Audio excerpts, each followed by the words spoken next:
If we can go ahead and start busing those before the events happen here in a moment, so we don't interrupt the events. Thank you very much.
Hello, everybody. Hello, everybody. Attention, please.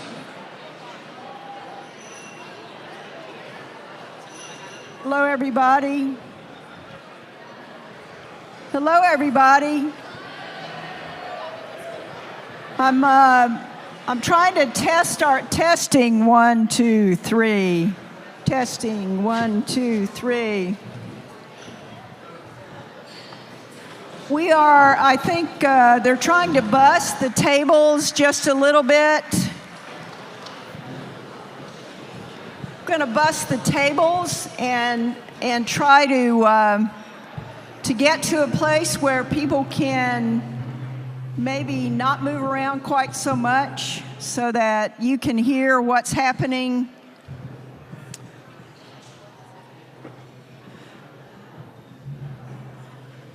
We have some young people over here who are not wanting to be noticed, and they wanted to come and be part of tonight. We told them to come on, please, and do that. First of all, when we said let's have a celebration tonight, I know there were lots of assumptions that it was about me. And that is not true.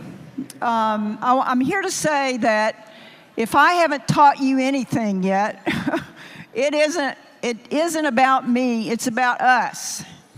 And so tonight is a celebration of all of our ministry together. Every inch of our diocese is populated by people like you who are praying and serving Jesus, and the ones that are here tonight, I just wanted a chance for us to get together and celebrate. And I want to thank the camp staff and the people who cooked our dinner tonight.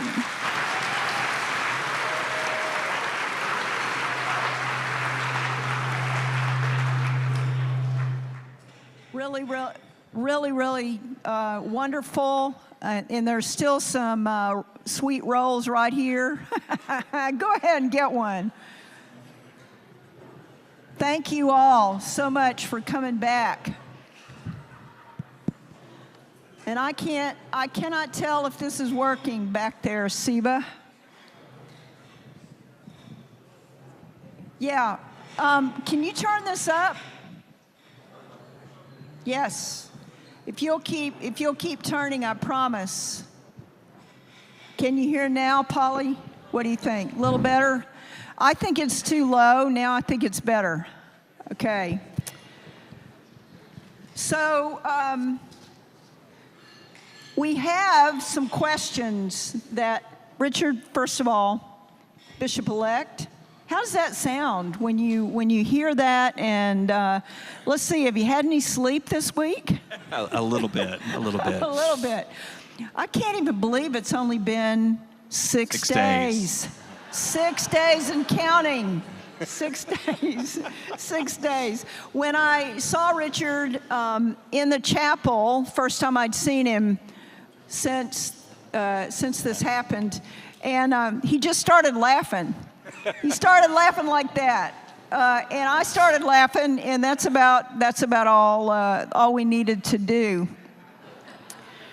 It's just been such a great 6 days. It really has, and I really appreciate y'all coming We're and thrilled. being here. I'm just thrilled to be with you and everyone, especially being in Colorado, to be invited to be here and to preach and to be with all of you after the election and be with you in person just means a great deal. Thank you so much, and look forward to years to come. Yeah, we do.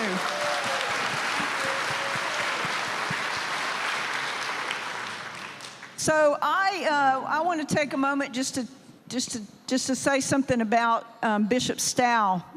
Clearly, we were both affected and influenced by Bishop Stow, and he's probably somewhere looking down saying, "Good grief." Bishop Stow, some of you have heard this story, but Bishop Parsley was elected bishop, and this is good bishop information to have. And Bishop Parsley, was worried about what's going to happen when I get the ring if somebody wants to kiss it. And so he went to Bishop Stow, and he said, "Bishop Stow, can you give me some advice? I want to do this bishop thing right. What do you do when somebody wants to kiss your ring?" And Bishop Stow said, "Well, I say, wait a minute, let me take it off and put it in my back pocket."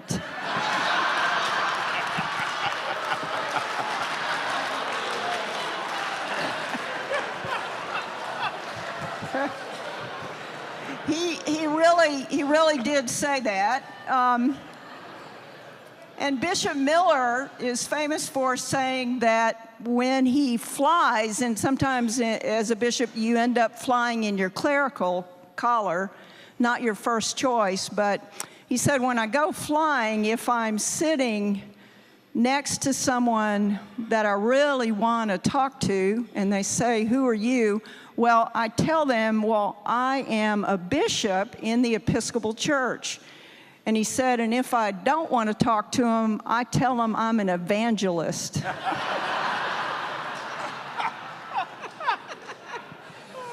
So, believe it or not, both of those stories informed me about what I was going to do as chief pastor and priest. It really gives you an idea of how you don't come into this knowing what you're doing, and it really is a big shift, which you're in the middle of right now. The first thing you notice is you lose your first name. And then, other things happen to you. So, have you had any nightmares this week? It's funny you say that. I haven't had any nightmares, but I don't know if you'll think this is funny or not. We've got at the cathedral a parishioner named Anne, and she's an unbelievable administrator. She was the administrator for the School of Social Work at the University of Denver. And we've had a couple of sort of staffing emergencies, and I have to call Anne and say, will you come in and do 2 or 3 months and get the office back, head in the right direction before we hire somebody, right? She's a Canadian. She loves Denver. She's never leaving Colorado. And I've 3 times had to come in the office. I saw her at our committee meeting on Thursday, and she said, last night I had a dream that you called me and asked me to go to Alabama. And she said, Richard, I'm not going to Alabama. Oh, that's great. That's great. So did you sleep after the election? No, and Catherine's somewhere here and will tell you that. No, I actually slept better the night after the election than I did the night before. But no, have not been sleeping as much as I normally do. I mean, and part of it is not just there's stuff to think about, but truly my heart is full. And honestly, there's a vocational side to all of this, and as you know, there's an emotional side to all of this. And on the emotional side, I don't mind sharing with all of you, and this is not why I was open to the call. This is not primary, but it's certainly important. My dad's in Guntersville, Alabama.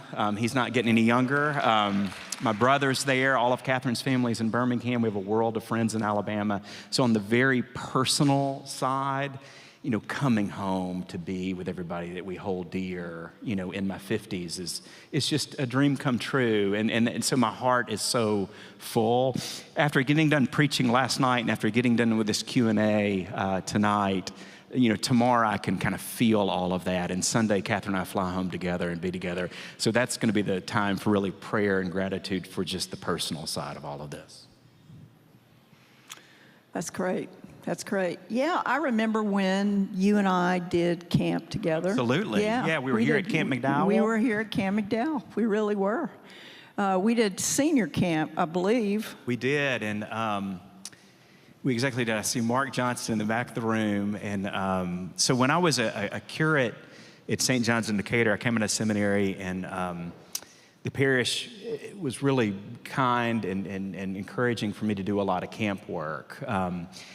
And so I got to do a lot of, it really, there are a lot of different motivations for getting me out of the parish to do some camp work. Yeah, exactly. And I remember, so I got the first time I did summer camp actually was with Bill Winters, God rest his soul. Yeah, great soul. Man, yeah, what a great absolutely. guy. Great guy and a great rector at Epiphany Guntersville and a great interim rector throughout the diocese. And a gentle soul, and I did middle school camp with him, and I must have done a pretty good job because then Mark said, I want you to come shadow me on senior camp. And then Mark gave up senior camp to me so that I could direct it. And truly, I was telling Mark earlier tonight, the best, and I'm not kidding, Mark, the best piece of advice I ever got from you, other than follow Jesus, was you said, my mantra for summer camp is plan tight and hang loose. And I'm not kidding, that has been, and my staff will tell you, that's our mantra. I mean, that's been for 25 years. I think you plan tight and then you be open to the Spirit and all the surprises. So I have great memories of all of that, and it's great being with Mark here tonight too. Yeah, Mark, I was on that staff for that senior camp thing. We got together. I think Michael Goldsmith. I'd have to see the other ones. Look, we lived. We lived through it. So they have given us some questions, and there have been some that have been put in here and some that have just appeared. Right. So I'm going to try this and see how it goes. If you could invite 3 people, living or dead, to dinner, who and What is on the menu? Oh gosh, okay. So I'm just going to say the names. This is who came to me first. Mary Magdalene, David Letterman, and Sturgill Simpson. And we're having it's a shrimp boil, and Rob Morpeth is preparing it all. Hey, Rob, where are you? Write that down. Write that down. It's great. So, and this one was written and put in there.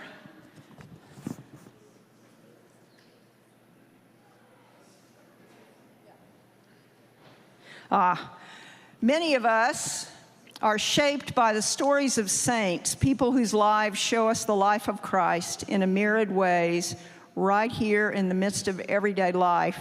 And there are particular saints whose stories have most influenced, what particular saints whose stories have most influenced your faith and ministry? So what are your favorite saints? Yeah, so biblically, I mean, Mary Magdalene would be one of my favorites. John 20, Mary Magdalene goes to the tomb while it was still dark. And that incredible Easter story is just central for me. Moving on from down through the centuries, so there's actually a 4th century theologian whom I love, and his name is Gregory of Nyssa. But what's interesting about Gregory of Nyssa, they think he was at the Council of Nicaea. He was a bishop, but he wrote a book called The Life of Moses. It's kind of a spiritual meditation. I highly suggest it. But Gregory of Nyssa was the first Christian theologian to talk about darkness as a positive metaphor. And he took the life of Moses, where Moses goes up on the mountaintop higher and higher, more and more into the darkness and mystery. And it's there on top of the mountaintop that Gregory says Moses experiences God. And he says prayer in the Christian life works sort of the same way. It's not always about enlightenment. Sometimes God is just taking us, deeper and deeper into the mystery. And I think about, there's a great sentence in one of Barbara Brown Taylor's books where she talks about Christians always talk about enlightenment, but they don't always talk about endarkenment. And I think there's I think, God leads us, into that mystery, and sometimes life, the older we get, the more we appreciate that we shouldn't be scared of what we don't know. Well, you mentioned Mary Magdalene twice already. So what about her grabs you? Yeah, I think that, John's gospel is my favorite gospel. They're all the Word of God, but my favorite would be John's gospel. And I think it's just the way John tells that story of resurrection. So Mary going while it was dark. So John's the only gospel that says it was dark. Was it literally dark? We don't know. Does it matter? No. Do we know what darkness is? Absolutely. She is going in the midst of so much uncertainty and so much fear and so much pain. And then she's weeping. And then I think that scene where she encounters someone and she doesn't know who it is. And John says she supposed that he was the gardener. And she's flat wrong and flat right at the same time. Mm-hmm. It turns out to be the risen Christ, so she mistook who it was. When you think about John, who began, in the beginning was the Word, and the Word was made flesh, and here is the risen Christ, the new Adam, the new gardener, and God is bringing, new life in that moment. So I just love, Mary Magdalene's search for the risen Christ through the midst of the grief and everything else. I love that she's the first apostle. Absolutely. She gets sent. Yeah, she does. Let's see. Okay. Rapid fire. Morning person, night owl. Night owl. Cooking in or takeout? Going out. Window seat or aisle? Window. Sweet or sour? Sweet. Catherine loves sour, so if anybody gets candied for her, Personal driver or personal chef? Chef. I mean, what? That's easy, right? Yeah. All right. What was the first job you ever wanted to have? Wanted is the key word there, right? So I can't believe I'm going to say this, but it's true. So I fell in love in college with horses, and I still love horseback riding. I love horses. And then I at Camp Laney, and the owner is an Episcopalian up in Mentone, Alabama. Rob Laney, absolutely, is a great Episcopalian. And I became the head of horseback at Camp Laney, which was, I thought it was a big deal. Nobody applauded, but it was a big deal. And so during college at Auburn, I thought, because I learned how to shoe horses, and that took some work, and then I learned how to give the horses shots. And Catherine will confirm this. I decided at Auburn that the Lord was calling me to be a veterinarian. And so I enrolled in the ag classes at Auburn. And I went to the arena, and they brought out the horses that the ag professor did. And I was it was riveting. And then they brought out the sheep, and that was a little less riveting. And then they brought out the pigs, and that was not riveting at all. And I literally left the ag class and enrolled in the religion department. That's a great story. So you're just going to go straight to the creation story. Yeah. I'm a different kind of shepherd, if you know what I mean. It's very true. So what did you major in? Right. What is the best piece of advice that you have ever received? Well, I've given you one, which was the one from Mark Johnston. I am not in recovery, but we have a lot of people in parishes that we've known and loved, and our families who've known and loved.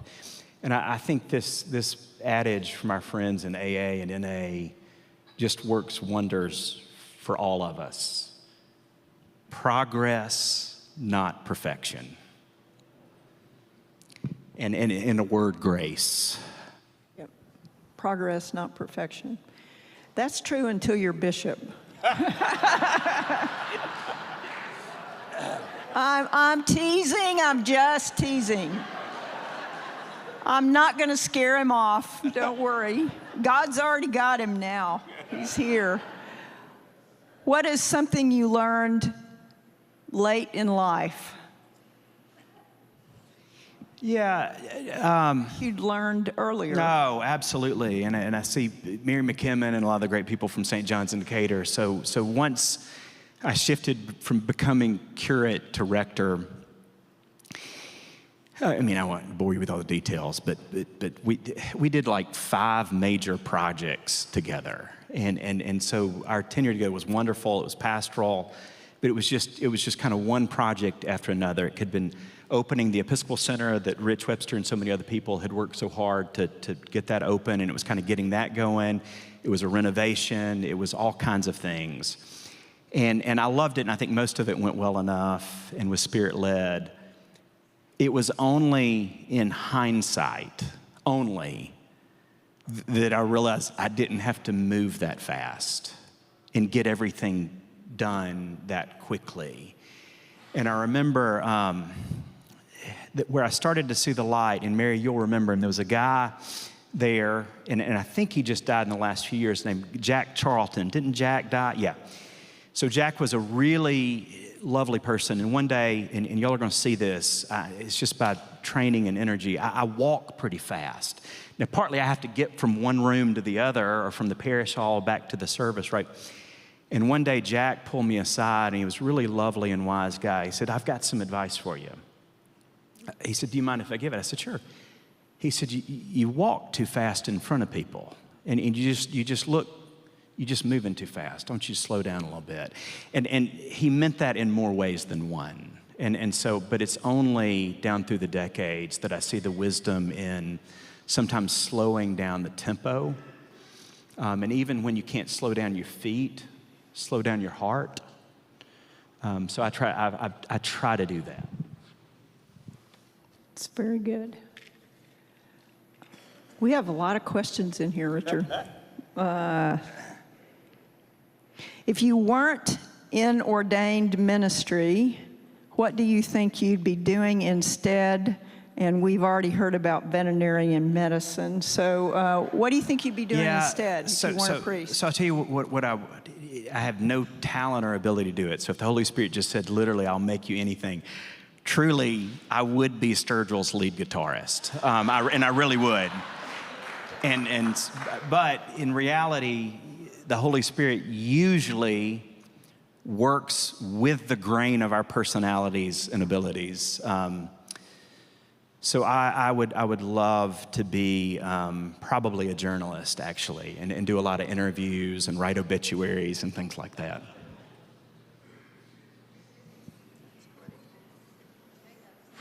Do you have any pets? We do. We've got an English lab named Breck. He's a chocolate lab, and he's great. We just adore him, and I walk him most days, and he's just a sweetheart. How old is he? About to be 7. Let's see. What is something about you that would not show up on your resume? Yeah, so... It's probably more than one thing. No, so I've got I can be very analytical. I'm gonna be a hard worker. I'm gonna be focused on the gospel. I'm gonna be a pastor of the clergy. I'm strategic. I prioritize. I know how to focus. I've got a pretty significant goofy component. So I've got a sense of humor. I get tickled. I love to laugh. I love a great story. So I'm kind of a funny combination of analytical and I enjoy humor and a good belly laugh every now and then. You're going to get a lot of chance for that. I promise. I promise. So what is the funniest thing that ever happened to you as a priest? Oh, gosh. It was sort of funny. I mean, I just saw her earlier today, and I was thinking about it, and I don't think she'll mind me telling this story. But so on your staff is somebody named Liza Lee. I knew her as Tweety. What's Liza Lee's last name? Horton. Is Liza Lee in here? Where's Liza Lee? Do you mind if I tell this story? Right. So this is another St. John story. St. John's has an eastern-facing altar, which means you're right up against it as the presider. And to my right is a chair where the acolyte sits. And I was in the middle of the Eucharistic prayer, holding the bread, and I look over, and Liza Lee in high school is the acolyte server, and she's starting to sway a little bit. And then I held up the wine, did the words of institution over the wine, and I looked, and she's swaying even more. And the next thing I know, I have just instinctively put everything down. I didn't drop anything. Took 3 steps. Liza Lee fainted into my arms in front of everybody. And then I carried Liza Lee out to the library at St. John's in Decatur, and then a team of people came. She was fine, clearly. And it was awfully dramatic. And then I went back in and finished the Eucharistic prayer. Wow. Liza Lee, how much did he pay you for that? Not enough. So in 5 years from now, what do you hope we're celebrating as a diocese?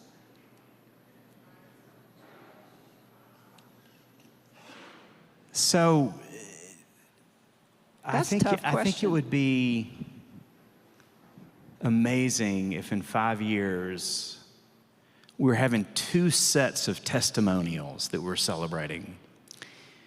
One was just how much the Holy Spirit had blessed the harvest at all of our parishes, and just the growth of new people and old people and people who've been in the parishes forever, but just a whole lot of growth for people coming into our parishes and experiencing the gospel and the sacraments. And I'd love it if the new sheep and the old sheep got along really well. But I think the second thing that I would love, and there was no time in walkabouts or anything like that to talk anything about this. I also think what we try to do in our parishes is we gather people in, which is holy and sacred and essential. And there's an opportunity in the next 5 years to do gathering and sending simultaneously. So there's all kinds of opportunities in all of your parishes for people to start Bible studies outside the four walls of the parish. There's all kinds of opportunities for new models for parishes, for new models for missions, for new models for this. And so what I would love is that we saw this growth and dynamism in parishes that's happened under your leadership and that would continue dramatically, and new models, new Bible studies, new prayer groups, and kind of some sending that's complemented by the parishes, that doesn't get in the way of the parishes, but that looks new. That's great. That's sort of the sense I get about COVID, that COVID came, was not welcome, but within a few days we were just tearing all the rules up and doing whatever it took to get the gospel out. It was sort of like we got recentered in that. And then we started to institutionalize around that a little bit, and then we had to get out of it. We had to come out of that, and we had to go back, and it just was different. And now we still have some of both going on. We have people who are still getting comfortable in the video world, but yet the video world is going to be there. And I was on a panel a couple of weeks ago at Samford University, and the Greek Orthodox, I guess Gregory is his name, the dean of the Greek Orthodox Cathedral, was talking about how he was receiving lots of young men who were coming, just like what we heard Bishop Jenny say, and that all the information they had about God had come from the internet, and it was all wrong. And so it was a different kind of catechesis that they were going to have to engage in, something none of us ever thought about. And that is like the future. That's the kind of thing that's happening because there's so much pervasive internet, and we can't escape it.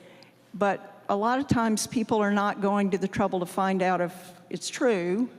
And so it's like, the Holy Spirit's got to lead us into all truth so we can share that. And the church is going to have to engage that in order to bring it about. And so we're going to have a little bit of video, a little bit of internet, which has helped us build committees and do all kinds of things like that we never could. People used to say, you'll just get, if you get elected, and if you're not from Birmingham, you're not going to be part of that project or whatever. And now with video, with the capability we have, we can bring people from all over to meetings and do all kinds of things that we couldn't do.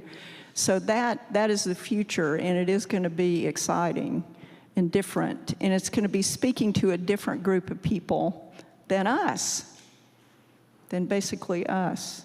So you're just the man to do it. You're just the man to do it. It'll be great. Don't you think? Yes. No doubt.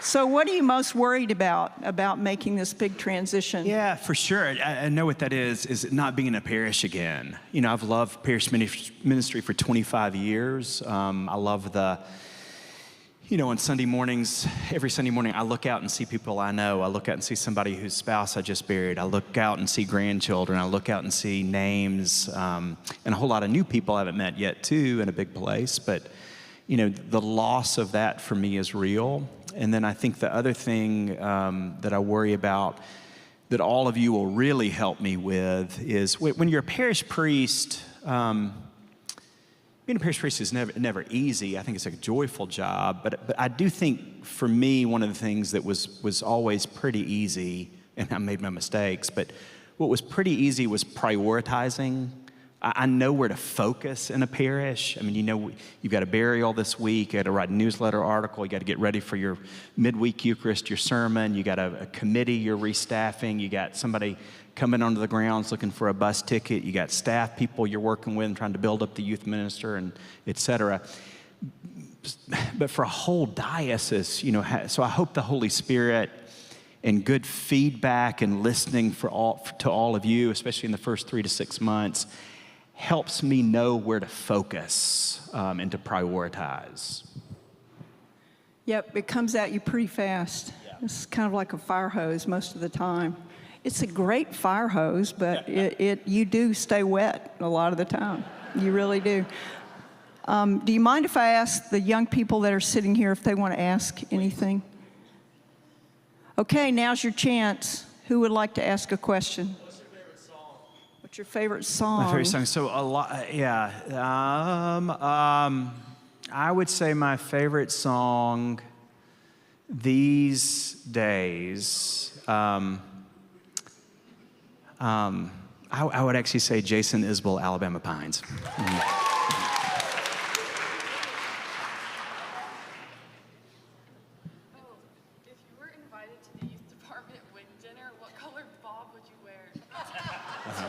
Yeah, no, I would wear, yeah. So if I could, go ahead. If you were invited to the youth department dinner, what color bob would you wear? Lavender. Lavender, all right. What's your favorite movie? So my favorite movie. Favorite movie? Yeah. So I'm gonna give you two because I'll give you an old one and then a very new one. So my all-time favorite movie, and raise your hand if you've watched it. Not a lot of people have. So I love this Texas filmmaker named Richard Linklater. Everybody know this guy? The Before series is unbelievable. So Before Sunset, Before Sunrise, unbelievable series. My favorite new movie. And I am not a George Clooney fan, but it's Jay Kelly. Have you seen it? It's very moving, and in a implicit way is actually a very Christian film because it's about sort of the reviewing your life, worrying what you missed, but still finding just the grace to keep going and treating yourself with a kind of Christian gentleness.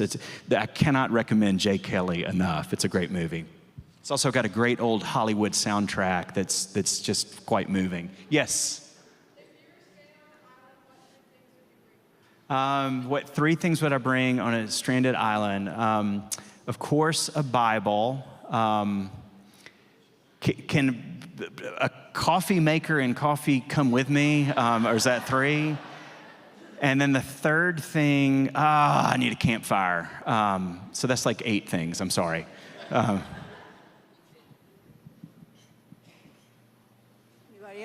Anybody else over here? What's your go ahead. If you could put a mariachi band at any point in time, where would you put it and when?